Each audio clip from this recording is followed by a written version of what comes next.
in the studio with Diamonique. What up, Nick? What's cracking, Chris? How you doing? Good, and you? Good. Thank you for inviting me into the. To the street light. Is this The Studio B right here. Studio B? Yeah, this is the little smaller studio here where I work out of. Okay. Fingers in the big one. Fingers got the big studio. I haven't graduated yet, so. But you are doing the producing stuff too now.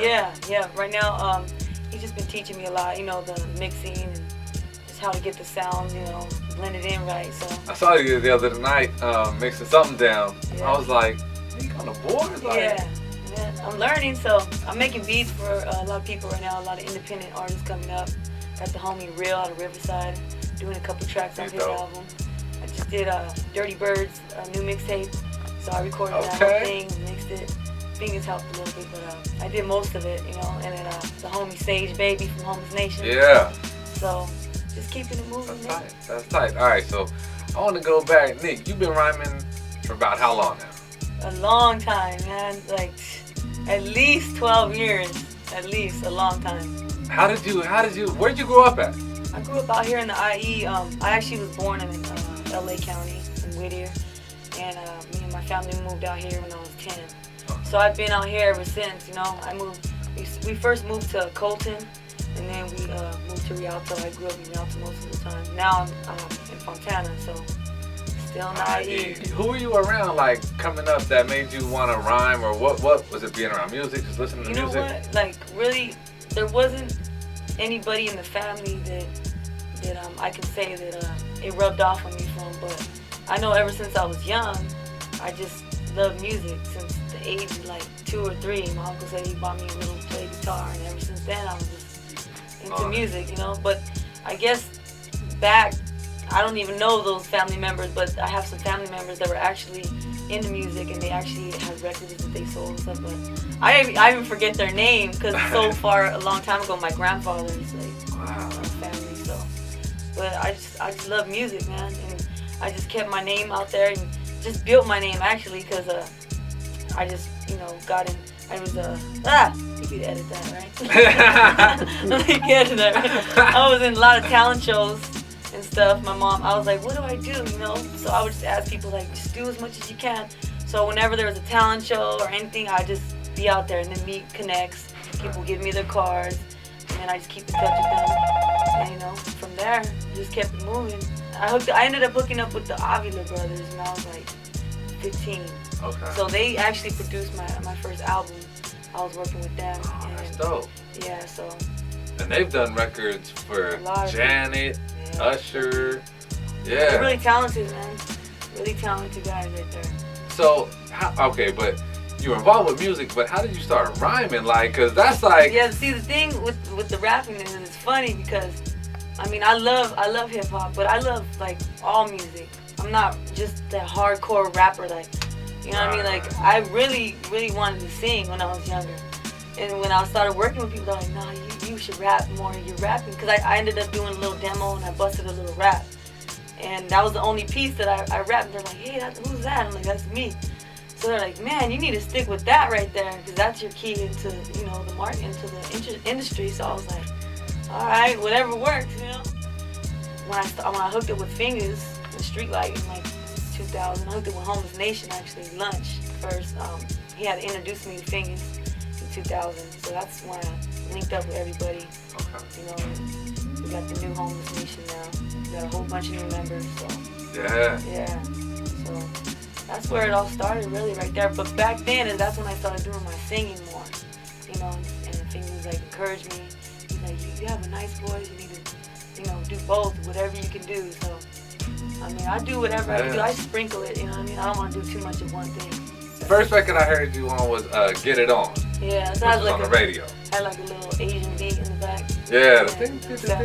Yeah. Yeah, that was actually Fingers. He had made this little noise, you know, and then he tweaked it and it sounded like some little Asian kids, and he just built the beat around that. What was it like hearing, like, after listening to music, listening to different things, and hearing your song on the radio? I was like, damn. I was like, this is tight. Like, I get used to this, you know? Like, I just felt like it blended with everything else that was out there. Because I always like, it's weird to me that now that song got played in Oregon, Utah. It got played actually in like at least like 40 different markets.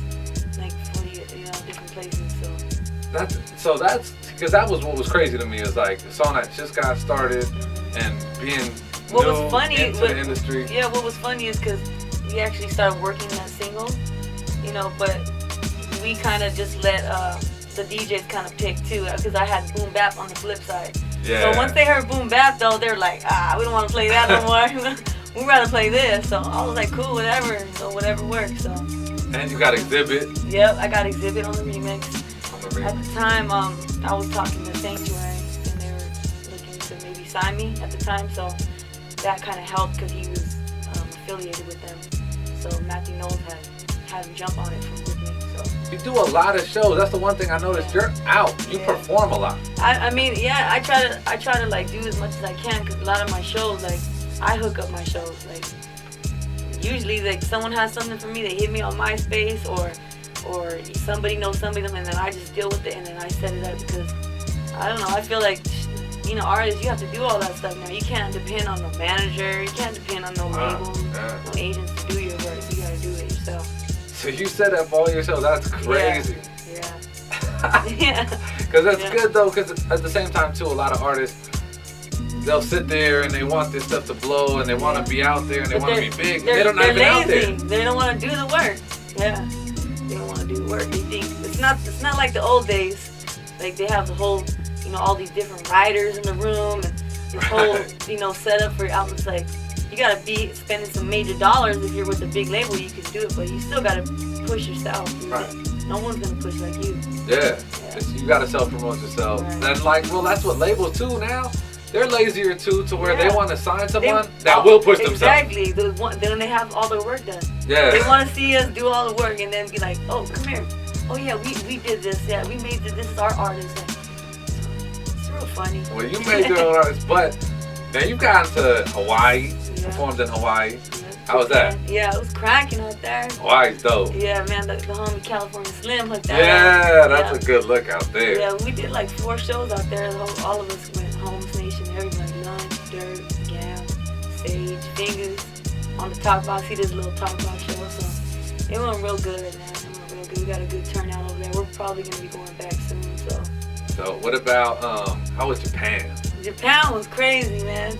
I was just tripping out because it was just a whole, I felt like I was like an outsider because I was like, man. Did you play Get It On out there? Yeah, I did. They were loving it too, man. They were loving that. Yeah, they were really loving it. So it went really good. I did well, you know.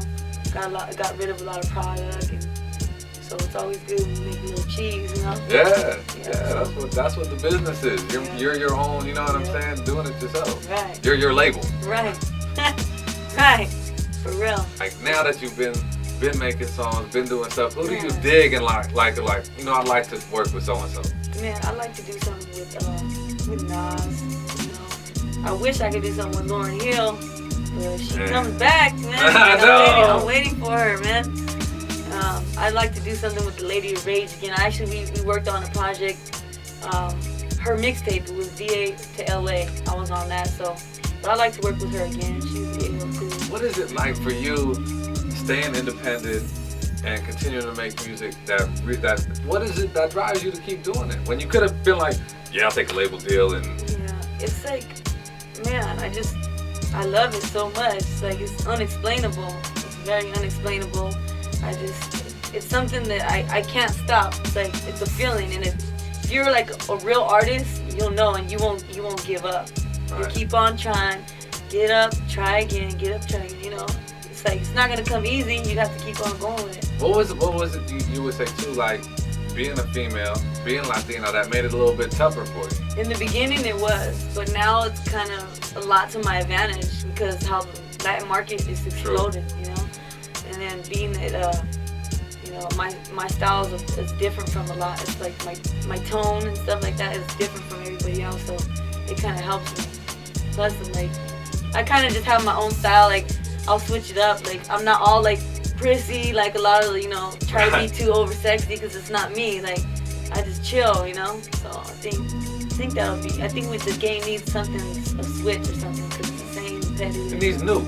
Yeah, basically. Yeah, something new, something fresh.